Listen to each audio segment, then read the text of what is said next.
நம்முடைய இரட்சகராகிய இயேசு நாமத்தினால சபையை அவரை வாழ்த்துகிறேன். குறிப்பாக நாம் இன்று சிந்திக்கும்படியாக தெரிந்து கொண்ட வேத பகுதி மத்தேயு 5 அதிகாரம் 10 முதல் 12 முடிய.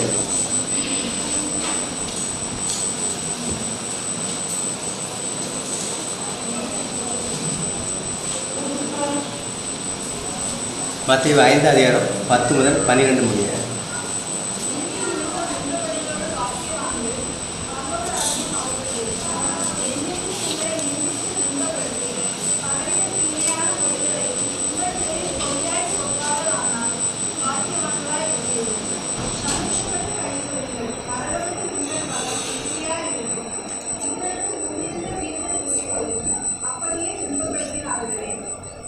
சரி, தலையை தாழ்த்தி ஜெபம் செய்வோம். பரவதில் கிருஷ்ணன் பிதாவே, நீதி நிமித்தம் துன்பப்படுத்தப்படுகிறவர்கள் பாக்கியவான்கள், அவருடைய பரலோராஜ்யம் சொந்தமாக இருக்கிறது என்று வேதம் சொல்கிறது. இயேசு கிறிஸ்துடைய ஆசீர்வாத வசனத்தை நாங்கள் சிந்திக்க இருக்கிறோம். தேவனை எங்களுக்கு கொடுத்திருக்கிற கிருபையும் பாக்கியத்தையும் நாங்கள் உணர நாங்கள் இந்த செய்தி எங்களுக்கு ஆரோக்கியமாக இருக்கிறது தான். இயேசு நாம் ஜெபித்த நல்ல பிதாவே, ஆமென். குறிப்பாக 10ஆம் வசனத்தில் நீதி நிமித்தம் துன்பப்படுத்துகிறவங்கிற ஒரு வார்த்தை பயன்படுத்தப்பட்டிருக்கிறது. இந்த நீதி மனிதனுடைய நீதி அல்ல, இது தேவ நீதி. குறிப்பாக ரோமர் 3:22 சொல்லுகிற மாதிரி,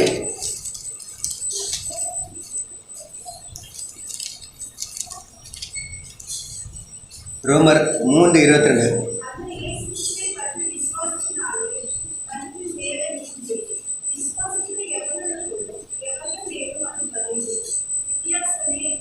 சரி, அதை பவுல் இந்த ரட்சிப்பை குறித்து சொல்லும்போது, அல்ல விசுவாசத்தை குறித்து சொல்லும்போது, இது இயேசு கிறிஸ்துவை பற்றி விசுவாசத்தினாலே பலிக்கும் தேவ நீதியை. யாரெல்லாம் இயேசு கிறிஸ்துவை விசுவாசிக்கிறாங்களோ அவள் ஒவ்வொரு மேலும் இந்த தேவ நீதி பலிக்கும். இதில் வித்தியாசம் இல்லை. யூதர்களாக இருக்கலாம், புறஜாதிகளாக இருக்கலாம், அடிமையாக இருக்கலாம், இல்லை மெத்த படித்தவர்களாக இருக்கலாம், யாராக இருந்தாலும் சரி தான், எல்லாருக்கும் இந்த தேவ நீதி சமமானது. இதில் உயர்வு தாழ்வுலாம் கிடையாது. அதை நான் பரிசுத்தவான், இவர் இல்லை கொஞ்சம் குறைந்தவர், அதுக்கு பின்னால் கொஞ்சம், அந்த மாதிரிலாம் ஸ்டேட்டஸ் கிடையாது. எல்லாரும் சமமானவர்கள். தேவ நீதி எல்லாருக்கும் பொதுவானது, எல்லாருக்கும் சமமானது. சரி, அடுத்து ரோமர் 8ஆம் அதிகாரத்தில் சொல்கிற மாதிரி, ரோமர் 8ஆம் அதிகாரம் 14 வாசிக்கிறோம்.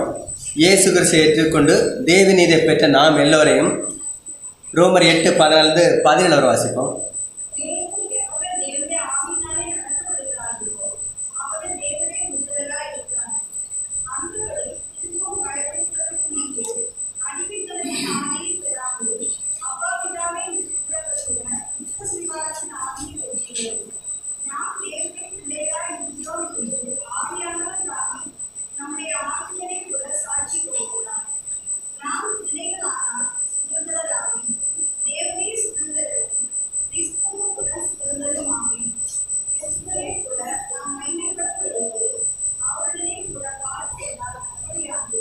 சரி, இந்த பகுதியில் இயேசு கிறிஸ்துவை விசுவாசித்து, அதாவது பரிசுத்தால் வழிநடத்தப்படுகிறவர்களுக்கு 4 விதமான ஆசீர்வாதம் சொல்லப்பட்டிருக்கிறது.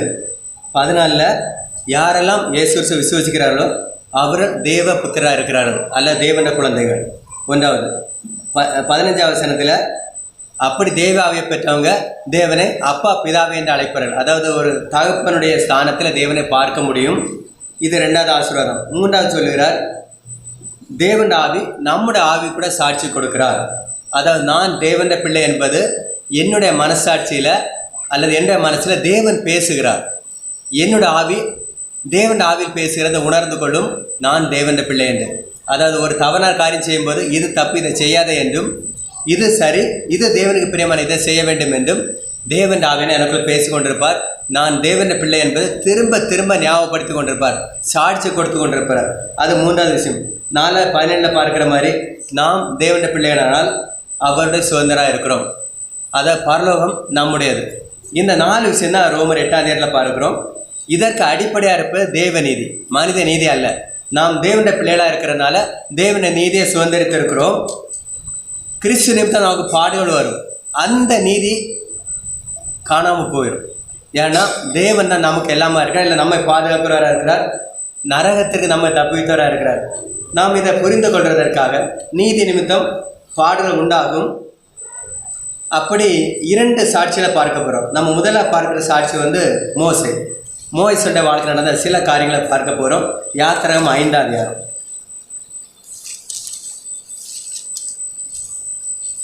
யாத்திராகமம் 5ஆம் அதிகாரத்தில் 21லேருந்து 23 வரை வாசிக்கிறோம்.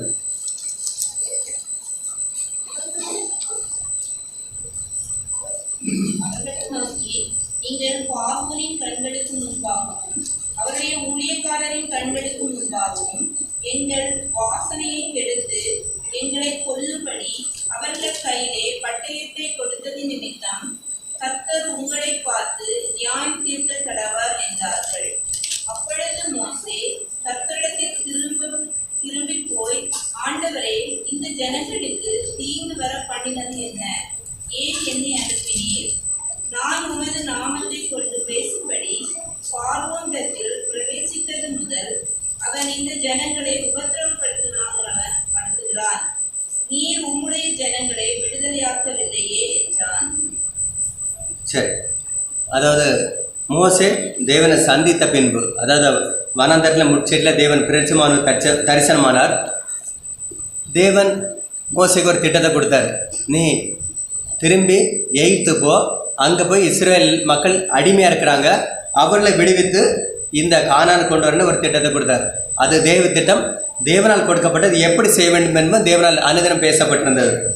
அப்போ முதல் முறையாக மோசே பார்வோனுடைய இடத்துல போய் பேசுகிறார். அரண்மனையில் அந்த பேச்சுவார்த்தை நடக்கிறது. கொஞ்சம் கற்பனை செய்து பார்க்கணும். அந்த நாட்களில் மோசே கூட வளர்ந்தவங்க, அல்ல மோசே கல்வி கற்றுக் கொடுத்தவங்க, அல்ல மோசே கொஞ்சம் முன்னே பின்ன உள்ளவங்க எல்லாரும் அரண்மனையில் இருப்பாங்க. மோசே அரண்மனையில் போய் பார்வோன்ட்ட பேசும்போது அந்த பேச்சை கேட்டு அநேகர் அதிர்ந்து போயிருப்பாங்க. நம்ம அரண்மனையில் வளர்ந்த பையனா இவன், அரண்மனை வாசமே அவன்கிட்ட இல்லை, அவன் இன்னைக்கு பேசுகிறது வந்து அடிமேலுக்காக பேசிகிட்டு இருக்கிறான். நிறைய பேர் சொல்லியிருப்பாங்க, தம்பி உனக்கு இது வேண்டாம், நீ அரண்மனைக்கு வா, நீ அரண்மனையில் தான் இருக்கணும், நீ ராஜா மாதிரி இருக்க வேண்டியவன். இன்னைக்கு நம்மகிட்ட அநேகர் நம்மளை பேத்தியோட இருப்பாங்க, நீ ராணி மாதிரி இருக்க வேண்டியவா, கஷ்டப்பட வேண்டியவட அல்லவா. இப்படி நமக்கு இருக்கிற, அதாவது மற்றவங்க நம்ம இடத்துல ஆசீர்வாதம் பார்க்குற விஷயங்களை இன்னும் கொஞ்சம் உசுப்பேத்தி விடுறவங்க நிறையா இருப்பாங்க. மோசடி அப்படி தான் பேசியிருப்பாங்க, உனக்கு இது வேண்டாம் தம்பி, நீ வா அரண்மனையில் உட்காரு, நீ அரண்மனையெல்லாம் பிறந்து வளர்ந்தவன். பார்வோன் குமாரத்தியோட கூட உள்ளவங்க இருந்திருப்பாங்க, மோசே வளர்த்து எடுத்து அந்த பட்டம் கொடுத்தவங்க. ஏன்னா அவனோட பட்ட பேர் பார்வோன் குமாரத்தின் மகன் என்பது தான். அநேகர்னு சொல்லியிருப்பாங்க, நீ பார்வோன் குமாரத்தின மகன் தானே, நீ நிறைய பேர் சொல்லியிருப்பாங்க. இந்த விடுதலை பயண போராட்டம் உனக்கு வேண்டாம், நீ அரண்மனைக்கு வா, நீ ஒரு ராஜாவை போல அங்கே இருக்கலாம். இவ்வளோ வசதி வாய்ப்புகள் இருக்கும்போது எதுக்கு இந்த போராட்டம் எல்லாம்? உன்னை பார்க்க அந்த மோசே மாதிரி இல்லை, நீ முந்தைய எப்படி இருந்த, அமைதியாக இருந்த, நல்ல பையனாக இருந்த, உனக்கு எதுக்கு இது? இப்படி அநேக வார்த்தைகள் சொல்லப்பட்டிருக்கும். அதாவது தேவன் கொடுத்த திட்டத்தை முற்றிலுமாய் மறுதளிக்கத்தக்கதாக அநேக பாச வார்த்தைகள் அவனுக்கு பொழிந்திருப்பாங்க. இன்னைக்கு நம்மளோட சமூகத்தில் அதே மாதிரி தான் நடக்கும். நிறைய இடங்களில் வந்து ரசிக்கப்பட்ட பையனாக பொண்ணாக இருந்தால் பெற்றோர் செய்கிற முதல் ராஜதந்திரம் என்னென்னா, எப்படியாவது ஒரு ரசிக்கப்பட்ட பையனை கட்டி வச்சிடணும். அதுதான் முதல் வேலையாக இருக்கும். அவங்க சொல்கிற வார்த்தையெல்லாம், நீ கல்யாணம் மட்டும் பண்ணி அதுக்கு முறை எப்படி வேணாலும் போ. ரசிக்கப்பட்ட பையன் வேறு எங்கே போக முடியும்? வாய்ப்பே இல்லை. ஆனால் சொல்லப்படுற வார்த்தை என்ன, நீ ரசிக்கப்பட்டவனாக இருக்க ஓத்துக்கிறேன், அதில் ஒரு பிரச்சனை இல்லை. ஆனால் கல்யாணம் மட்டும் எங்கள் ஜாதியில் இல்லை எங்கள் சமூகத்தில் பண்ணிக்க, அதுக்கு முறை அவன் இஷ்டப்படி பண்ணிக்க. ஆனால் மோசோட வாழ்க்கையில் மோசே உணர்ந்திருந்தான், தேவன் என்னை அழைத்திருக்கிறார், தேவன் என்னோட பேசினவர் தேவன் தான், அது தேவ சத்தம் தான். அதனால் அவன் ரொம்ப உறுதியாக இருந்தான். அவன் அந்த பேச்சிலேருந்து பின்வாங்க அவன் ரெடி இல்லை. ஆனால் இந்த அதிகாரத்தில் 21 வசனம் நம்ம பார்க்கும்போது, இப்போ இஸ்ரேல் மக்கள் என்ன சொல்கிறாங்கன்னா, அவர்களை நோக்கி, நீங்கள் பார்வோன் கண்களுக்கு முன்பாகவும் அவருடைய ஊழியக்காரன் கண்களுக்கு முன்பாகவும் எங்கள் வாசனையை கெடுத்து எங்களை கொல்லும்படிக்கு அவள் கையில் பட்டத்தை கொடுத்தது நிமித்தம் கர்த்தர் உங்களை நியாயம் தீர்க்க கடவர். அதை மோசையை பற்றி சொல்கிறாங்க, நீ பார்வோன்ட்டு போய் பேசினது தப்பு, அதனால் நாங்கள் விசுவசிக்கிற தேவன், அதாவது எபிரேய தேவன், இஸ்ரேல் தேவன் சொல்லல, அந்த தேவன் உன்னை நியாயம் விசாரிப்பார். யாரெல்லாம்? மோசே, ஆரோன். ரெண்டையும் பற்றி இஸ்ரேல் மக்கள் சொன்னது. அதை இஸ்ரேல் மக்களுக்கு அடிமையான ஒரு நீண்ட காலம் இருந்தனால அந்த அடிமைங்கிற ஒரு மனோப்பக்கம் தான் இருந்தது. இந்த அடிமைங்கிற மன ஓட்டத்தில் அவங்களால வெளியே வர முடியலை, அதில் கற்பனை கூட பண்ணி பார்க்க முடியலை. இஸ்ரேல் மக்களுக்கு எகிப்துலேருந்து ஒரு விடுதலை கிடைக்கும். அந்த விடுதலையை கொடுக்க முடியாத தான் தேவன் ஒரு ஆளை அனுப்பினார். இப்போ மோசே வந்திருக்கிறார், அவர் பேச்சுவார்த்தை தொடங்கிருச்சு. அவர் விசுவாசிப்பதற்கோ அல்லது அவர் மூலமாக தேவன் செய்ய போகிற ஒரு காரியத்தை விசுவாசிப்பதற்கோ இந்த அடிமை மனப்பக்கத்திலேருந்து இஸ்ரேல் மக்களால் ஏற்றுக்கொள்ள முடியலை. அதனால தான் அவங்க சொன்னாங்க, உங்களால் என்ன செய்ய போகுது, எங்களுக்கு இருந்த நல்ல பேர் கெட்டு போச்சு, எங்களை இந்த வாசனை கெட்டு போச்சுது, எங்களை கொல்லும்படி தான் நீ வந்திருக்கிற. நீ இந்த ரட்சிப்புன்னு சொல்கிறது அல்லது பாவத்திலிருந்து தேவன் ரட்சித்தான்னு சொல்கிற இல்லையா, இதெல்லாம் நீ எங்களை ஏமாற்ற சொல்கிற வார்த்தைகள். இந்த நம்ம ரட்சிப்பை பற்றி மற்றவங்க சொல்லும்போது நிறைய ஒரு திறந்த மனசோட சொல்கிறவங்க இருக்காங்க. நான் இப்போ தான் சம்பாதிக்க ஆரம்பிச்சிருக்கேன், இனிதான் தப்பாக ஒவ்வொன்றா பண்ணணும், இப்போவே நீ ஆவிக்கிற விஷயம்னு சொன்னால் நாங்கள் என்ன பண்ணுறதுன்னு சொல்கிறவங்க. இதே மாதிரி தான் மோசடிட்ட சொல்லியிருப்பாங்க, நாங்கள் இப்போ செழிப்பாக இருக்கிறோம், எங்கள் எகிப்தில் அடிமையாக இருந்தாங்க, அவங்க கூக்குரல் பரலோகத்தில் கேட்டது என்று தேவன் சொல்லுகிறாரு. ஆனால் அவங்க சொல்கிறாங்க, எங்கள் வாசனை நீ கெடுத்த போட்டான்னு சொல்கிறாங்க. இந்த அடிமை மனப்பக்கத்தில் அவங்க வெளியே வர அவங்களால முடியவே இல்லை. அவங்க இங்கேருந்து வந்தே மட்டும் இல்லை, இவங்க இங்கேருந்து நீண்ட தூரம் வந்த பிறகு கூட சொல்லிட்டு இருந்தாங்க, எங்களுக்கு அங்கே வெள்ளைக்கூடு கிடைத்தது, உள்ளி கிடைத்தது, வெள்ளரிக்காய் கிடைத்ததுன்னு ஒரு பட்டியலே வைத்திருந்தாங்க. அது மட்டும் இல்லை, எரேமியா தீர்க்கதரிசி சொல்லும்போது நீங்கள் பாபிலோனுக்கு 7 வருஷம் அடிமையாக போக வேண்டும். அப்போ ஒரு கூட்டம் மக்கள் இல்லை நாங்கள் எகிப்து தான் போவோம், அங்கே தான் எங்கள் மக்கள்லாம் பிதாக்கள்லாம் செழுமையாக இருந்தாங்க, நாங்கள் எகிப்து தான் போவோம்னு சொன்னாங்க. இது எரேமியா 42ஆம் அதிகாரத்தில் இடம்பெற்றிருக்கோம். ஆனால் ஆண்டவர் சொன்னார், அங்கே போனால் ஒரு பய தப்ப மாட்டீங்க, பட்டயத்தால் வீழ்வீங்கன்னு சொன்னார். இப்படி எகிப்துக்கு பின்னால் அல்ல எகிப்தில் இருந்த அடிமை மக்களுடைய பின்னணி இல்லை, அந்த மனோபாகம் ஒரு நீண்ட காலம் இஸ்ரேல் மக்களை கூட நம்ம பார்க்கணும். இப்போ மோசேக்கு ஒரு பதட்டம் வந்துட்டு, ஒருவேளையில் தேவன் பேசினா சரியாக தான் கேட்டேன்னா, முற்செடியில் நான் பார்த்தது உண்மையிலே தேவன் தானா, அது தேவ சத்தம் தானா? குறிப்பாக யாத்திராம 5:28 வாசிக்கிறோம், அப்பொழுது மோசே கருத்தில் திரும்ப போய், ஆண்டவரே, இந்த ஜனங்களுக்கு தீங்கு வர பண்ணினது என்ன, ஏன் என்ன அனுப்பினார்? தேவன் ஒரு சரியான திட்டத்தை கொடுத்து அனுப்பினார், நீ போய் பேசுன்னு சொன்னார். போய் பேசினப்போ மோசே என்ன எதிர்பார்த்தானோ அது நடக்கலை. ஏன்னா ஆண்டவர் சொன்னார் விடுதலை கிடைக்கும்னு சொல்லியிருந்தார், கிடைக்கல. அதனால தான் அவன் சொன்னால், என்ன ஏன் அனுப்புனீங்க, நீங்கள் சொன்னீங்க விடுதலை கிடைக்கல, ஆனால் விடுதலை கிடைக்கல, மக்கள் கஷ்டப்படுறாங்களா ஆண்டவரே, அதை பார்க்க எனக்கு கஷ்டமாக இருக்குது. இன்னும் 23, நான் உங்கள் நாமத்தை கொண்டு பேசினபடி பார்வோனிடத்தில் பிரவேசித்த முதல் அவன் இந்த ஜனங்களை உபத்திரப்படுத்துகிறான், நீர் உங்களுடைய ஜனங்களை விடுதலை ஆக்கவில்லையே. இதுதான் அவனுடைய ஆதம். இன்னும் ரட்சிக்கப்பட்ட பிறகு நம்மளுடைய அநேகர் உற்சாகமாக இருக்கும். நிறைய பேர் சுவிசேஷ உறவினர்களுக்கும் நண்பர்களுக்கும் சொல்லுவோம், அவங்கள நம்மளை போல ரட்சிக்கப்படுவாங்கன்ற ஆசையோடு தான் சொல்லுவோம். ஆனால் அவங்க உதாசீனப்படுத்தும் போது நமக்கு இந்த வசனம் ஞாபகம் வரும். மோசே முதல் தடவை பார்வோனில் போய் பேசிட்டு வரும்போது எந்த விடுதலையும் கிடைக்கல. எல்லாரும் என்ன சொன்னாங்க, தேவன் உண்மை நியாயம் தீர்ப்பார்னு சொன்னாங்க. அது மோசேக்கே பதட்டத்தை உண்டாயிடுச்சு. அவர் மனசில் அவர் என்ன செய்தார், நான் சரியான வழியில் தான் போகிறேன்னா இல்லை தப்பான வழியில் போகிறேனாங்கிற சந்தேகம் வந்துருச்சுது. அதனால தான் ஆண்டவரே, நான் போனது தப்பாக தான் போயிருக்கிறேன், இல்லை நீரை நான் அனுப்புனது அந்த மக்களுக்கு தீங்கு உண்டாயிடுச்சு, இருக்க விட மோசமான இடத்துக்கு போயிட்டாங்க, அதெல்லாம் நீரை அனுப்பாமல் இருந்திருந்தா நல்லா இருந்திருக்கணும் தோணுதுன்னு சொன்னோம். நம்மளும் சில நேரத்தில் சுவிசேஷம் சொல்லிட்டு யாருமே ஏற்றுக்கொள்ளாத போது, இந்த சுவிசேஷம் நம்ம ஏற்றுக்கூட ரசிக்கப்பட்டோம், அதே மாதிரி மற்றவங்களை ரசிக்கப்பட்டு சொன்னோம், நினச்சோம், ஆசைப்பட்டோம், ஆனால் ஒன்றுமே நடக்கலையே. அப்போ தேவண்ட வல்லமைக்கு பலன் இல்லையா, அல்லது இதுதான் இயல்பா? இதுதான் இயல்புனா இதுதான் இயல்பு. தேவன் நம்ம ரட்சித்ததுனால நாம் அவரை புரிந்து கொண்டோம், ஆனால் அவர்களையும் தேவன் ரட்சிப்பார், அது எப்படி நமக்கு தெரியாது. ஆனால் நம்முடைய கடமை எல்லாருக்கும் சுவிசேஷம் சொல்ல வேண்டியது, அவ்வளோதான். அதை நாம் நேர்த்தியாக செய்ய வேண்டும்.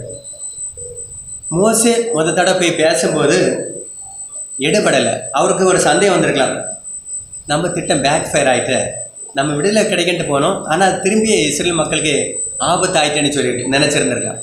ஆனால் இல்லை, தேவன் திட்டம் மிக நீண்டதாக இருந்தது. இந்த முதல் நிகழ்வு சோர்வை உண்டாக்கினது, நமக்கும் சோர்வை உண்டாகும். ஆனால் மோசேக்கு நாம் படிக்க வேண்டியது ஒன்று உண்டு. நாம் சோர்வை நோக்கி நகர வேண்டியதில்லை. நாம் சொல்லி எடுபடலன்னா கூட பரவாயில்ல. நாம் மோசே போல தொடர்ந்து தேசத்தை செய்கிறவர்களாக இருக்க வேண்டும். தொடர்ந்து சுவிசேஷம் சொல்ல வேண்டும். வாய்ப்பு கிடைக்கும் போதெல்லாம் தேவனுடைய அன்பை நாம் மற்றோட பகிர வேண்டும். இது முதல்ல மோசைக்கு வந்த துன்பத்தில் எல்லாம் அவர் தேவனை சார்ந்திருந்தால் பின்னாட்களில் அவர் மூலமாக இஸ்ரேல் மக்களை விடுவித்த பார்க்கிறோம். நாம் ரெண்டாவது பார்க்கிற நபர் வந்து யோசேப்பு. ஆதியாகமம் 37 அதிகாரம்.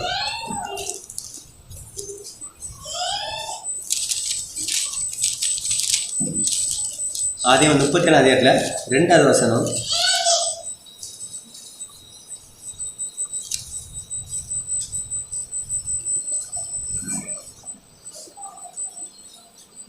யாக்கோபுடைய சந்ததி மறுத்தார். யோசேப்பு 17 வயதிலே தன் சகோதரனுடைய ஆடுகளை மேய்த்துக் கொண்டிருந்தான். அந்த இளைஞன் பில்காள் சில்பாள் என்னும் தன் தகப்பனுடைய மறுமனையாட்டிகளின் குமாரோடு இருந்து அவர்களுடைய துன்மார்க்கத்தை தன் தகப்பனுக்கு சொல்லி வந்தான். சரி, இந்த இடத்துல யாக்கோபோட பையன் யோசேப்பு தன்னுடைய சகோதரன் செய்கிற தவறுகளெல்லாம் தகப்பனிடம் சொல்லுவான். இதுதான் பிரச்சனை. அது அவங்க சகோதரர்கள் என்ன பிரச்சனைனா, நம்ம என்ன பண்ணாலும் இவன் போட்டு கொடுத்துட்றான். அவன் அப்பாவோட செல்ல பிள்ளை இருந்துவிடும், பிரச்சனை இல்லை. ஆனால் அவன் எப்பவும் என்ன செய்கிறான்னா, நம்ம என்னெல்லாம் தப்பு பண்ணுறோமோ அதெல்லாம் போய் சொல்லி கொடுத்துட்றான். இந்த பிரச்சனை அங்கேயே நிற்கலை. இதுக்கு பின்பாக நம்ம யோசேப்பு வந்து ஒரு சொப்பனம் கண்டதையும் அதை அவங்க அப்பா மட்டும் சகோதரன் பகிர்ந்து கொண்டதையும் பற்றி பார்க்குறோம். அதுவும் அவங்களுக்கு என்ன எரிச்சல் உண்டாக்கிச்சு. குறிப்பாக 19வது வசனத்தில் ஒருவர் நோக்கி இதோ சொப்பனக்காரன் வருகிறார். முதல்ல நம்ம சொன்னையெல்லாம் கொண்டு போட்டு கொடுக்குறான். ரெண்டாவது ஏற்கனவே ஆண்டோட சொப்பனத்தை கொடுத்தாரு. அந்த சொப்பனுக்கு அவனுக்கு என்ன பேர் வச்சாங்கன்னா சொப்பனக்காரன். இப்போ வந்திருக்கிறான். இனி என்ன செய்யணும், அதான் அவங்களுடைய ஆலோசனை. குறிப்பாக 20, 22, 23 சொல்லும் மாதிரி 20வது வசனத்தில் அவங்க எல்லாரும் சேர்ந்து ஒரு முடிவு பண்ணாங்க. நாம் அவனை கொன்று இந்த குழியில் ஒன்றில் அவனை போட்டு அவனை ஒரு துஷ்ட மிருகம் அவனை பட்சித்தது என்று சொல்லுவோம். வாருங்கள், அவருடைய சொப்பனம் எப்படி முடியும் என்று பார்ப்போம். அதாவது யோசேப்புக்கு தேவன் ஒரு சொப்பனத்தை கொடுத்தாரு. அந்த சொப்பனம் நிறைவேறணும். ஆனால் அவனை சவரில் என்ன சொல்கிறாங்க, தேவனுக்கு நடைபெறாமல் நம்ம ஒரு ஆலோசனை பண்ணுவோம். அவனை நினச்சிடும், போட்டு தள்ளிடும். அவனுக்கு ஒரு பேர் வச்சாச்சு, சொப்பனக்காரன். இன்றைக்கி அவனை என்ன செய்யலாம், நம்ம எல்லாம் சேர்ந்து ஒரு பொண்ணு குண்டுகளை போட்டலாங்கிறத முதல் ஆலோசனை.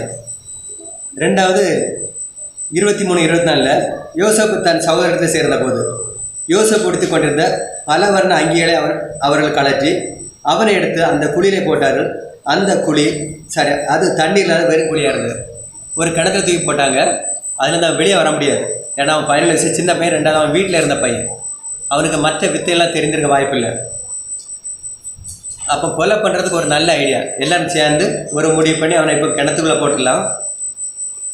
அதுக்கு முறை அவன் எப்படி சொப்பனை நிறைவேறி பார்க்கலாம்.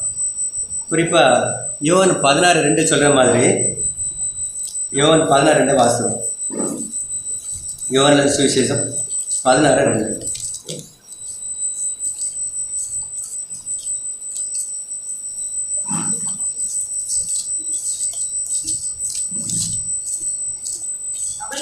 அவர்கள் உங்களை ஜெப ஆலயங்களுக்கு புறம்பாக்குவார்கள். மேலும் உங்களை கொலை செய்கிறவன் தான் தேவனுக்கு தொண்டு செய்கிறவர் என்று நினைக்கும் காலம் வரும். இயேசு கிறிஸ்து தம்முடைய சீசர்களுக்கு சொல்லும்போது அல்லது அதை யோவான் எழுதும்போது எப்படி எழுதியிருக்கிறார்னா, கொலை செய்கிறவன் தேவனுக்கு தொண்டு செய்யும் காலம் வரும்னு சொன்னார். இதே தான் யோசேப்பை கொலை செய்த சவுலாம் திட்ட போடும்போது என்ன சொன்னாங்க, நம்ம தேவனுக்கு தொண்டு செய்யணும். அது என்ன தொண்டுனா, இவன் பார்த்த கனவு நிறைவேறக்கூடாது, இவன் இன்னைக்கே போட்டு தள்ளிடலாம், இதோட அந்த பிரச்சனை முடிஞ்சிடும்.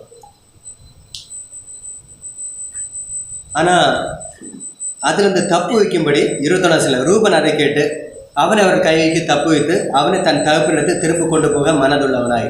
ரூபனுக்கு ஒரு ஆலோசனை இருந்து, நம்ம சகோதரன் பண்ணுறதுலாம் தப்பாக தெரியுது, நம்ம என்ன சொன்னால் தம்பி எப்படியா காப்பாற்றி கொண்டு போகணுன்னு ஆசைப்பட்டான். ஆனால் அவனுக்கு தெரியாமல் தூக்கி கிணத்துல போட்டாங்க.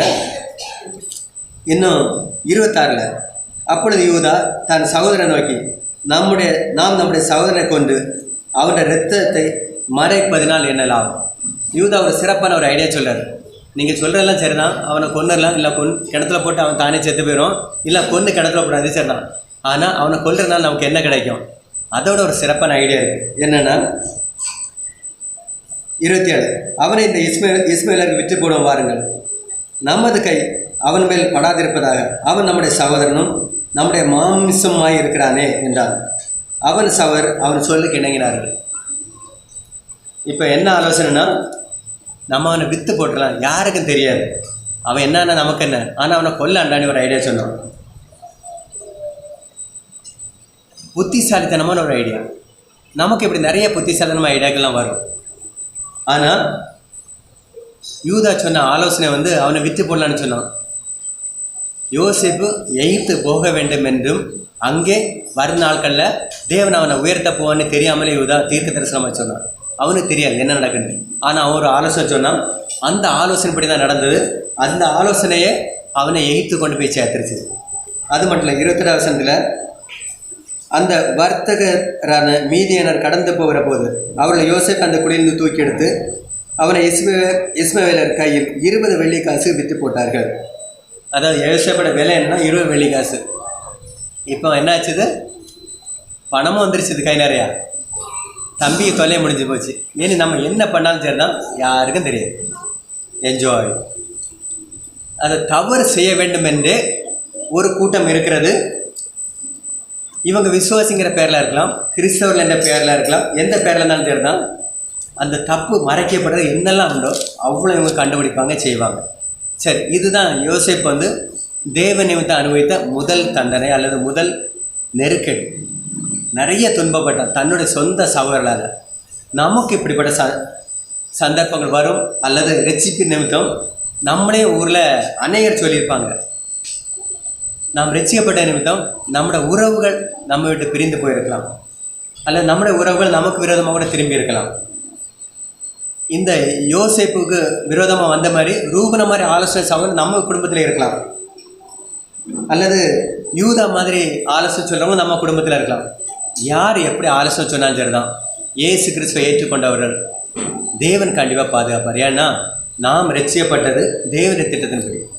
கண்டிப்பாக நம்ம என்ன செய்ய தேவன் பாதுகாப்பார். யோசேப்போட பிரச்சனை இங்கேயே முடியலை. என்னை அடுத்த இதோட நீட்சின்னு பார்த்தோன்னா ஆதியாகமம் 39 அதிகாரத்தில் 10 to 20 வரை இந்த பிரச்சனை நீண்டு போயிட்டே இருக்கு. அங்கே அவன் ஒரு வீட்டில் விற்கப்பட்டிருந்தான். அந்த வீட்டோட ஓனர் பேர் போத்திபார்.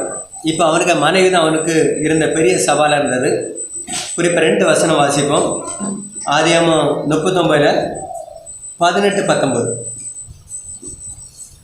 அப்பொழுது நான் சத்தமிட்டு கூப்பிட்டேன், அவன் தன் வஸ்திரத்தை என்னிடத்தில் விட்டு வெளியே ஓடி போனான் என்றான். உம்முடைய வேலைக்காரன் எனக்கு இப்படி செய்தான் என்று தன் மனைவி சொன்ன வார்த்தைகளை அவனுடைய எஜமான் கேட்டபோது அவனுக்கு கோபம் உண்டானது. இப்போ இந்த பிரச்சனையில் போத்திவர மனைவி தான் எல்லாத்துக்குமே காரணம். இந்த குற்றச்சாட்டாக இருக்கலாம், அவன்கிட்ட தேவையில்லாமல் வம்பு பண்ணிக்கிட்டு இருந்தா இருக்கலாம், அல்லது தன்னோட உறவை வைத்துக்கொள்ளும்படி அவனை அழைத்தார். இது எல்லாமே அவன் தான் பண்ணான். ஆனால் இப்போ கடைசியில் என்ன சொல்கிறான்னா, நான் சத்தம் போடலைன்னா என்ன நடந்திருக்குன்னு தெரியாது. அவர்கிட்ட என்ன ஒரு விஷயம் துணி இருந்தது. இதுதான் சாட்சி. நிறைய நேரங்களில் நாம் காதலில் கேட்குற செய்திகளை மற்றவங்கள்ட்ட சொல்லும்போது ரொம்ப கவனமாக இருக்கணும். நம்ம பார்த்தது உண்மையாக இருக்கலாம், நம்ம கையில் இருக்கிற சாட்சி, அவள் கையில் இந்த மாதிரி துணி இருந்தது, சாட்சி சரிதான், ஆனால் சம்பவம் தப்பு. நாம் கண்ணால் என்ன பார்க்குறோமோ அதை வேதத்தின்படி ஆராய்ந்து நாம் மற்றவங்ககிட்ட பேசுகிறோம், அதான் நல்லது. இல்லைன்னா நம்ம சாட்சி கெட்டு போயிடும், இல்லை நாம் சொல்லுறோட சாட்சி கெட்டு போயிடும். இன்னும் யூடியூப்பில் நிறைய விஷயங்கள் வந்து கொண்டிருக்கிறது. அவங்க சொல்கிற தகவல் உண்மையாக கூட இருக்கலாம், எனக்கு தெரியாது. ஆனால் நோக்கம் என்னங்கிற அவங்க மட்டும்தான் தெரியும். இந்த யூடியூப்பை கிறிஸ்தவங்க மட்டும் இல்லை மற்றவங்களும் பார்க்குறாங்க. இந்த உலகத்தை நாம் என்ன செய்தே சொல்ல போகிறோம். இப்போ இந்த பார்வோனுடைய வேலைக்காரே போத்திபாருடைய மனைவி மாதிரி ஒரு சாட்சி நம்ம கையில் வைத்திருக்கிறோமா, அல்ல கிறிஸ்தவத்தில் போன்ற சாட்சி வச்சுருக்கோமா? ரொம்ப கரெக்டாக இருக்கணும், இல்லைன்னா தவறான ஒரு தகவல் போய் சேர்ந்துவிடும். இப்போ அவன்கிட்ட சாட்சி இருந்து, அது மட்டும் இல்லை, அவள் புருஷன்கிட்ட சொல்கிறான். எப்படி சொல்கிறான்னா, உம்முடைய வேலைக்காரன். இது இந்த பொது புத்தின்னு சொல்கிறோம். நம்ம குடும்பங்களில் சண்டை வரும்போது நம்ம சொல்கிற வார்த்தையில் இது ஒன்று. எல்லா ஆம்பளையுமே இப்படி தான், இல்லை எல்லா பொம்பளையுமே இப்படி தான். இல்லைன்னா உங்கள் பையன் தான் அதை செய்தான், இல்லைன்னா இன்னொரு பக்கம் நீ வளர்த்ததான் சரியில்லை.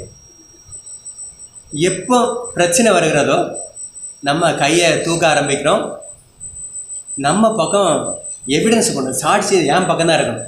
ஏன்னா துணி என்கிட்ட இருக்குது. ஒருவேளை பையன் தப்பு பண்ணியிருந்திருக்கலாம், ஆனால் நான் செய்தது சரி, அவனை அடித்தே சரி தான், அவன் தப்பு நல்லா அடித்தேன். 2 பசங்க சண்டை போட்டிருப்பாங்க, அழாத பிள்ளையே அடிச்சிருப்போம், அதுவே நம்ம குத்தம். இப்போ அதை மறைக்கிற என்ன சொல்லுவோம்?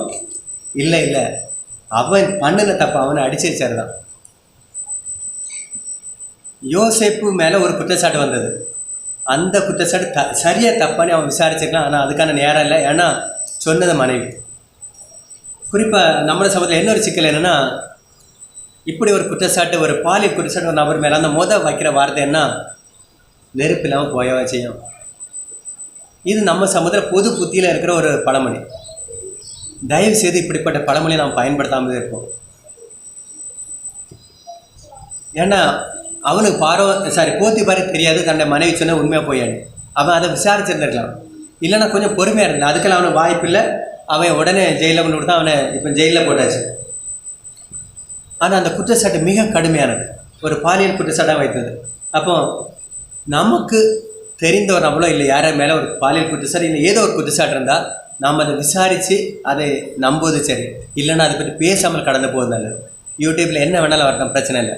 எந்த போதரப்பில் எந்த தகவல் இருந்தாலும் சரி தான், அது நம்மை சாராத விஷயம், அதை விட்டு கடந்து போயிடலாம். இல்லை அந்த பர்டிகுலர் நபருக்கு ஒரு ஃபோன் போட்டு இப்படி ஒரு விஷயம் நாங்கள் கேள்விப்படுறோம், இது சரியாக தப்பானு நீங்கள் கண்டுபிடிங்க, அதை நீங்கள் திருத்தி கொள்ளுங்கன்னு சொல்லலாம். இந்த 2ஐயும் விட்டு நம்ம 3வது வழியை கையெடுப்பது தப்பு. சரி, இப்போ யோசிப்போட பிரச்சனை வந்துடலாம்.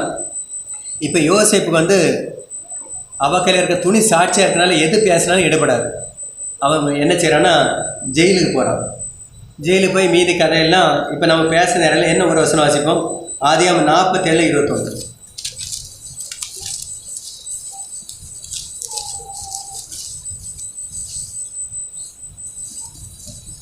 மேலும் அவன் எகிப்தின் ஒரு எல்லை முதல் மறு எல்லை வரைக்கும் உள்ள ஜனங்களை அந்தந்த பட்டணங்களுக்கு குடிமாறி போக பண்ணினான்.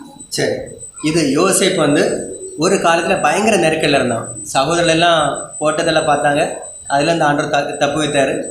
அடிமையாக போனான், அங்கே ஒரு பாலியல் குற்றச்சாட்டு, இப்போ அதுலேருந்து தப்பியாச்சு. ஜெயிலுக்கு போனான். ஜெயிலேருந்து தேவன் ஏற்றி வழியில் அவன் உயர்த்தி எகிப்து முழுக்கும் இப்போ நினச்சிதார். அவனை ஒரு முதல் மந்திரியாக அல்ல தேச அதிபதியாக மாற்றிட்டார். இப்போ என்ன பிரச்சனைனா, தேவன் சொன்ன மாதிரி முதல் 7 வருஷம் பஞ்சம் வந்தது. இந்த யோசேப்போட சகோதரர் கண்கள் முன்பாக அவங்கள பாதுகாத்தான். அந்த சொப்பனம் நிறைவேறினது. அதே மாதிரி அடுத்த 7 வருஷம் பஞ்சம், வேறு ஒன்றுமே கிடையாது. அந்த காலத்திலையும் தேவன் எகிப்து மட்டும் இல்லை, உலகத்தில் எகிப்து உட்பட்ட எல்லா தேசங்களையும் உற்ற ஆள் யோசேப்பு மேலே தேவன் பாதுகாத்தார். அதுக்கு பிறகு நடந்த வருஷம் தான், அதான் எகிப்துள்ள எல்லா மக்களோட சொத்தையும் எகிப்து ராஜாவுக்கு பார்வோனுக்காக வாங்கியாச்சு.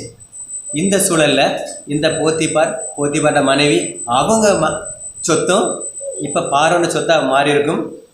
இப்போ அதிபதி யாருன்னா யோசேப்பு. இப்போ யோசேப்பு என்ன செய்கிறாருன்னா, இப்படியே நம்ம விட்டோன்னா நாளைக்கு இந்த சொத்துக்கு அவன் உரிமை போகிறோம். அதனால் என்ன செய்யணும், இந்த சைடில் இருக்கலாம் இங்கே போங்க, இந்த சைடில்னா இங்கே வாருங்க. இப்படி 2 பட்டணத்தில், இப்போ நார்வில் திருநெல்னா நார்வில் இருக்க பட்டணத்தில் இருக்கவங்களாம் திருநெல்வேலிக்கு அனுப்பிட்டான், திருநெல்வேலி பட்டணத்தில் நார்வில் அனுப்பிட்டான். இதுதான் யோசேப்பு பண்ணது. அது நம்ம இங்கே வாசிக்கிறோம். ஆதியாகமம் 47:21 எல்லாத்தையும் மாற்றி மாற்றி அங்கேயுமா அனுப்பிட்டான். இந்த அனுப்பும்போது இந்த போத்திபார் அங்கே வந்திருப்பார் யோசேப்பிட்ட. இல்லை யோசேப்பு ஆட்கள் போய் சொல்லியிருப்பாங்க, நீ இந்த ஊருக்கு போனே. அந்த செய்தியை கேட்கும்போது போத்திபார் கலங்கி போயிருந்திருப்பான். ஊரில் நம்ம தண்ணியில் தேசத்தை அனுப்பிடுவானோ, அவன் எங்கே அனுப்பானது இப்போ அவன் முழு அதிகாரமாக கையில் இருக்குது, நம்ம சொத்தை இப்போ அவன்கிட்ட இருக்குது, ஒன்றுமே கிடையாது. என்ன செய்யறது? தேவன பிள்ளைகளுக்கு விரோதமாக யார் இடம்னாலும் சரிதான், ஒரு காலம் வரும் தேவன் தம்முடைய பிள்ளைகளை கனப்படுத்தியே தீர்வார். அந்த நாள் வரை நாம் பொறுமையாக இருக்க வேண்டும். யோசேப்பு போல நாம் சுவிசேஷம் சொல்லும்போது அல்லது நீதி நிமித்தம் யோசேப்பு போல துன்பம் வரும். அதில் மாற்று கருத்து கிடையாது. இல்லை நமக்கு இயேசு போதிலும் நமக்கு விடுதலை கிடையாது. கண்டிப்பாக அதே போதில நமக்கு போறணும். ஆனால் தேவன் நம்மை பாதுகாப்பார். எப்படி யோசேப்பு ஒரு நாள் பாதுகாத்து, யோசேப்பு விரோதமாக ஜெயிலில் போட்டவன் துணியை சாட்சியாக வச்சிருந்தவன் எல்லாரும் அவன் முன்னால் கைகட்டி நிற்க வேண்டிய ஒரு காலம் வந்தது. அந்த நாட்களில் யோசேப்பு வந்து என்ன செய்யலை, அவனுக்கு எல்லா அதிகாரமும் இருந்தது, எல்லா வாய்ப்பும் இருந்தது. ஆனால் அவன் அறிந்த தேவனுக்கு அவன் உண்மையாக இருந்தான். அவன் என்ன செய்யணுமோ அதை மட்டும்தான் செய்யறான். அதுதான் நமக்கு. நாம் சுவிசேஷம் சொல்லி ஒருவர் ஏற்றுக்கொள்ளவில்லை என்றாலும் அவளை சபிக்கவோ கடிந்து கொள்ளவோ அவளை புறக்கணிக்கவோ நமக்கு அதிகாரம் இல்லை. யோசேப்பு போல நாம் நேசிக்க வேண்டியது மட்டுமே நமக்கான வாய்ப்பு. சரி, அடுத்த பதிவில் நம்ம இப்போ 2 சாட்சியை பற்றி பேசியிருக்கிறோம். அடுத்த நாம் பார்க்குற விஷயம் வந்து மத்தேயு 10:32-37 வாசிப்போம்.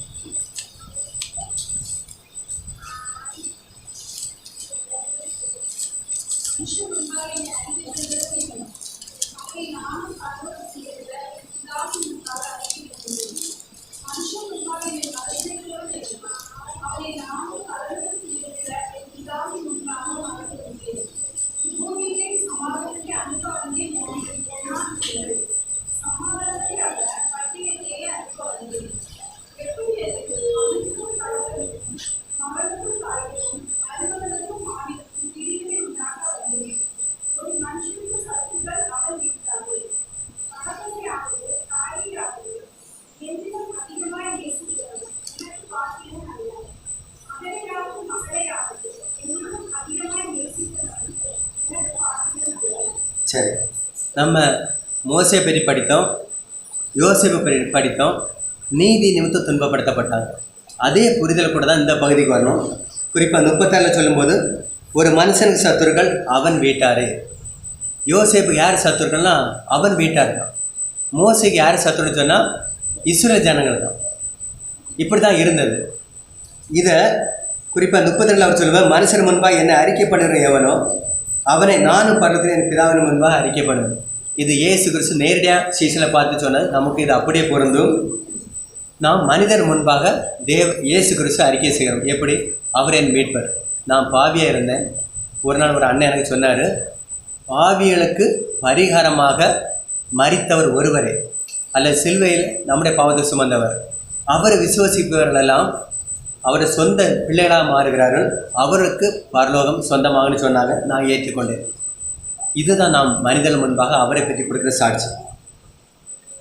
இது ரட்சிக்கப்பட்ட பின்பு நாம் ஒவ்வொரு சூழல்லையும் யோசேப்பு போல மோசே போல நம்முடைய செயல்களில் சாட்சி சொல்ல வேண்டியிருக்கும்.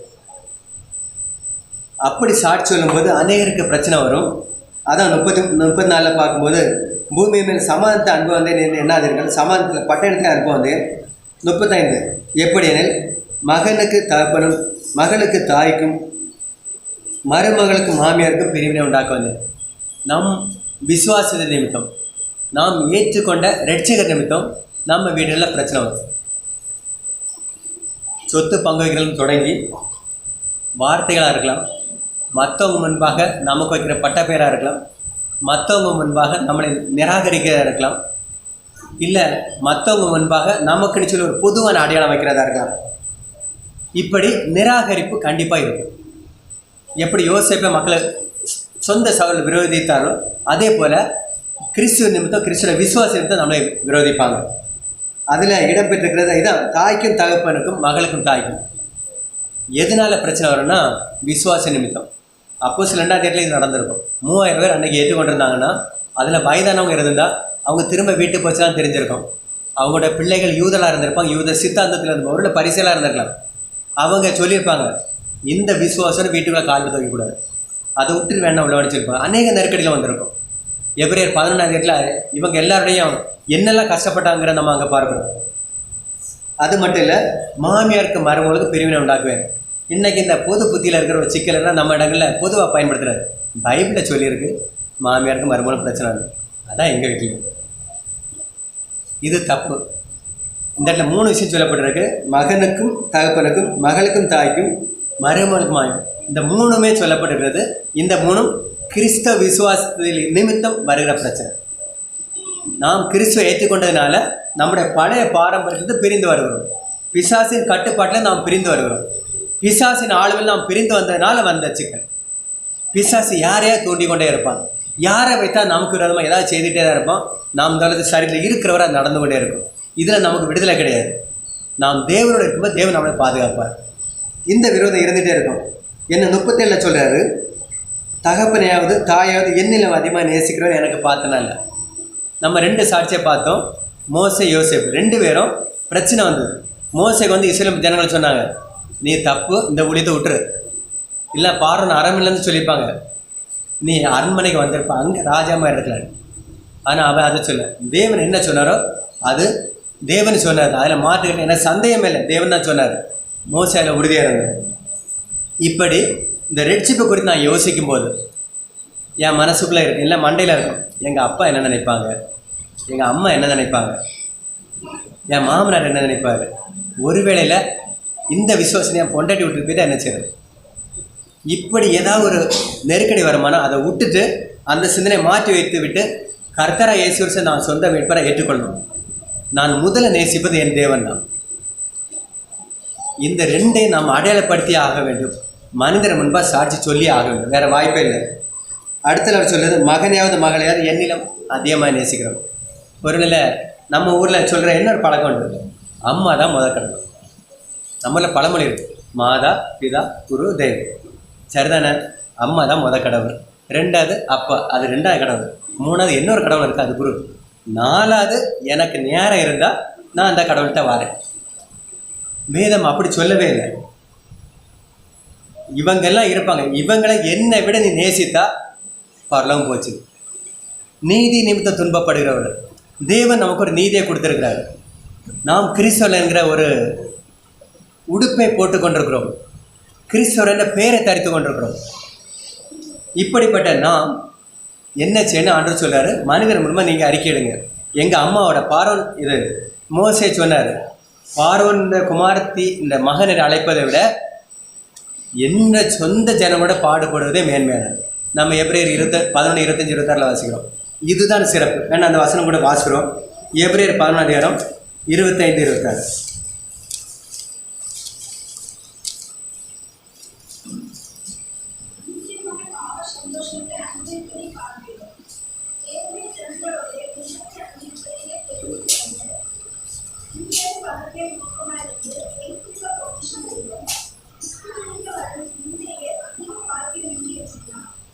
மோசையோட விசுவாசத்தை குறித்து எபிரேயரில் தான் வாசிக்கிறோம். அவனுக்கு நிறைய வாய்ப்பு இருந்தது. அவன் எப்போ அரண்மனை பண்ணால் நாங்கள் ஏற்றுக்கொண்டிருப்பாங்க. கிட்டத்தட்ட 80 வருஷம் போயிடுச்சு. 40 வருஷம் 8th 40 வருஷம் மீதியில் இருந்தால் இப்போ திரும்ப 80 வருஷம் முடிச்சுட்டு அவன் திரும்ப வந்திருக்கான். அன்னைக்கு இந்த இஸ்ரேல் மக்களுக்கான வாதத்தை விட்டுட்டு சரி அவங்க வேலையை அவங்க பார்த்துட்டு நான் அரண்மனை போனால் போயிருந்திருக்கலாம். ஆனால் தேவன் சொல்லுகிறாரு, அப்படி வாய்ப்பு இருந்தும் அவன் அதை என்ன செய்யலை, வேண்டான்னு தள்ளி வைத்தான்.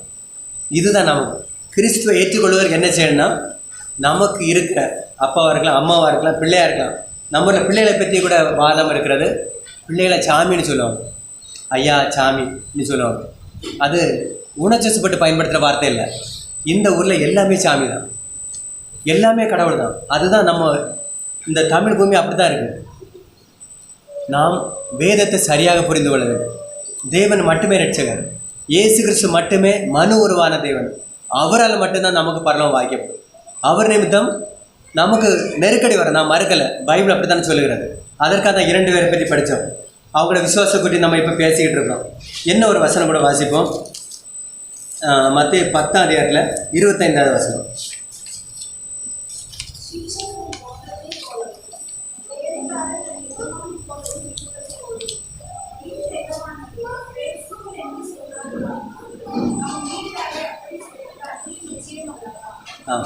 இயேசு கிறிஸ்து வந்து தம்முடைய சீசர்களை சொல்லும்போது இதைத்தான் சொன்னார்.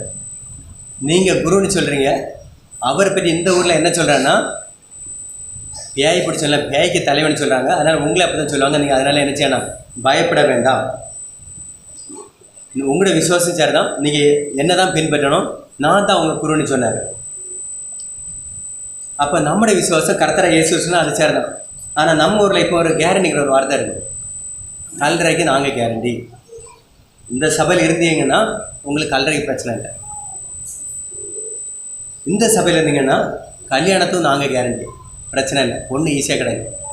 நீங்கள் ரட்சிக்கப்பட்ட சபைக்கு போனீங்கன்னா, நீங்கள் ரட்சிக்கப்பட்ட ஒரு விசுவாசத்தினே ஒரு இடத்துக்கு போனீங்கன்னா அங்கே பொண்ணு கிடைக்குமானே தெரியாது, கல்றத்தோட இருக்குமானே தெரியாது. இன்னும் அநேக இடங்களில் நான் ஒரு ஆர்சி பின்னணியிலேருந்து வரேன். இந்த ஆர்சி பின்னணியில் அநேக சபைகளில் முதல் முன்வைக்கிற காரியம் தான், நீங்கள் அங்கே ஜெபத்து போகிறேன்னா போங்க, ஆனால் இங்கே கல்லறை கிடையாது. உங்களுக்கு கல்லறை வேணுமா, மீட்பர் வேணுமா, அல்லது கல்யாணத்துக்கு நாங்கள் சம்மந்தம் பார்க்கணுமா, இல்லைன்னா உங்களுக்கு இயேசு வேணால் போங்க. கல்லறைக்கு கேரண்டி கொடுக்க நம்முடைய சமூகம் ரெடியாக இருக்குது. ஆனால் நம்முடைய ஆண்டவர் பரலோகத்துக்கு கேரண்டி கொடுக்குறாரு. நீங்கள் என்ன விசுவாசம், நீங்கள் பரலோகத்தில் இருக்கீங்க. நீதியினத்தை துன்பப்படுற பாக்கியவான், பரலோராஜன் அவர்கள். இயேசு கிறிஸ்து ஒரு வரியில் நமக்கான உத்தரவாதத்தை கொடுத்து விட்டார். அவர் தான் நம்முடைய கேரண்டி. அது மட்டும் இல்லை, நாம் தேவனுக்கு கீழ்ப்படியும் போது, நாம் கீழ்ப்படிந்து அவரை ஏற்றுக்கொள்ளும் போது நமக்கு சரீரத்திலும் ஆத்மாவிலும் சுகத்தை கொடுக்கிறார். யோவான் 10:9 சொல்ல மாதிரி உள்ளும் புறமும் மேய்ச்சலை கண்டடைவீங்க. எப்போன்னா கர்த்தராக இயேசு கிறிஸ்துவை கண்டுகொள்ளுங்க. சரி, நாம் இதுவரை சிந்தித்த விஷயங்களை திரும்ப ஒரு ஞாபகப்படுத்த போகிறோம். முதல்ல தெய்வ பயம். மத்தேயு 5:10 நம்ம வாசித்த மாதிரி, நீதி நிமித்தம் துன்பப்படுகிறவர் பாக்கியவான், பரலோராஜா ஆகுது. 12 என் நிமித்தம் உங்களை நிந்தித்து துன்பப்படுத்தி பலவிதமான மொழிகளை உங்கள் பேரில் பொய்யா சொல்லுவாரான பாக்கியவான்கள். 12 சந்தோஷப்பட்டு கழிவுகள், பரலோராஜம் உங்கள் பலன் மிகுதியாக இருக்கும். பரலோராஜத்தில் மோசே இந்த பர்வத்தில் இருப்பார், ஏன்னா தேவனுக்கு கீழ்ப்படிந்தனால. யோசேப்பு அங்கே இருப்பார், ஏன் அவர் தன்னுடைய அப்பா சொன்ன தன்னுடைய தாத்தாவுடைய கடவுளை அவர் மனப்பூர்வம் பின்பற்றினால அந்த முடிவெடுத்தார். இப்போ அவர் அங்கே இருப்பார். அடுத்தது இயேசு சீசரில் இப்போ பரலோகத்தில் இருப்பாங்க, ஏன்னா இயேசு சொன்னதை இல்லை, அந்த மத்திய 5:10 அவங்க விசுவசித்தார்கள். இந்த நமக்கு முன்பாக கேள்வி இருக்குது, நம்ம என்ன முடிவெடுக்க போகிறோம்? பரலோக தேவனை ஏற்றுக்கொண்டிருக்கிறோன்னா நம்முடைய சாட்சி எப்படி இருக்கிறது? யோசேப்பு போல எந்த சூழ்நிலை தேவன் தான், தேவனுக்காக என்ன வந்தாலும் சரிதான், நான் அதிலிருந்து மாற மாட்டேங்கிற நிலைப்பாடு நமக்கு இருக்கிறதா? முதல்ல இயேசு ஏற்றுக்கொள்றதுல யோசிக்க வேண்டிய இருக்கிறது. யோசேப்பை போல மோசே போல என்னால் உறுதியான முடிவு எடுக்க முடியுமா?